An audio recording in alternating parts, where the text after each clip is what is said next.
एकीकडे सीजेपीचं आंदोलन सुरू आहे तर दुसरीकडे आज दिवसभर काँग्रेस देखील प्रचंड आक्रमक झाल्याचं पाहायला मिळालं। विरोधी पक्षनेते राहुल गांधी यांच्यासह काँग्रेसच्या खासदारांनी पंतप्रधान मोदी यांच्या निवासस्थानाबाहेर ठिय्या आंदोलन केलंय। 3 तासापेक्षा जास्त काळ राहुल गांधी त्याचबरोबर प्रियंका गांधी आणि काँग्रेसच्या खासदारांनी पंतप्रधानांच्या निवासस्थानाबाहेर हे आंदोलन केलंय आणि त्यानंतर दिल्ली पोलिसांनी राहुल गांधी, प्रियंका गांधी, अखिलेश यादव यांच्यासह सर्वच आंदोलकांना ताब्यात घेतलं होतं आणि अखेर 3 तास पोलिसांच्या ताब्यात राहिलेले हे सर्व नेते त्यांची अखेर आता सुटका झालेली आहे। इतकंच नाही तर हे दृश्य आपण पाहतोय, राहुल गांधी यांची सुटका झाल्यानंतरचे हे दृश्य आहेत। काँग्रेस कार्यकर्त्यांकडून जोरदार घोषणाबाजी करण्यात येते आहे। दुसरीकडे प्रियंका गांधी यांची देखील सुटका करण्यात आलेली आहे। प्रियंका गांधी यांच्या भेटीसाठी राम मंदिर पोलीस ठाण्यात स्वतः सोनिया गांधी दाखल झालेल्या होत्या आणि त्यानंतर आता या गांधी बंधू भगिनींची पोलिसांनी सुटका केलेली आहे।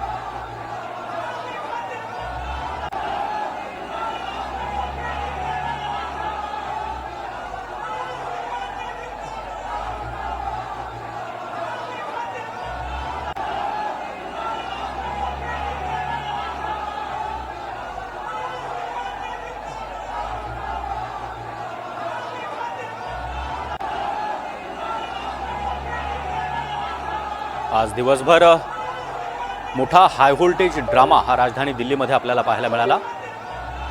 दुपारी 4च्या सुमारास राहुल गांधी, प्रियंका गांधी यांच्यासह काँग्रेसचे नेते हे पंतप्रधानांच्या निवासस्थानाबाहेर त्यांनी ठिय्या दिलेला होता।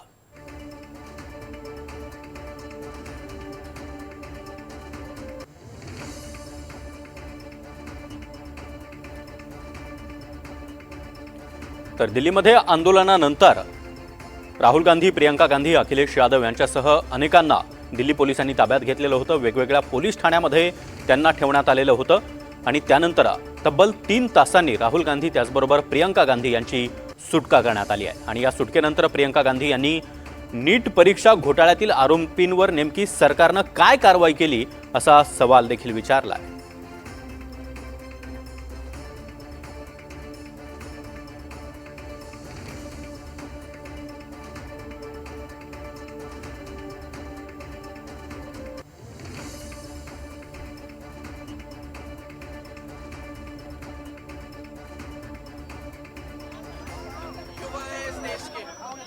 और जब हम संसद में कहते हैं कि हमें डिबेट चाहिए तो ये कहते हैं कि हम वंदे मातरम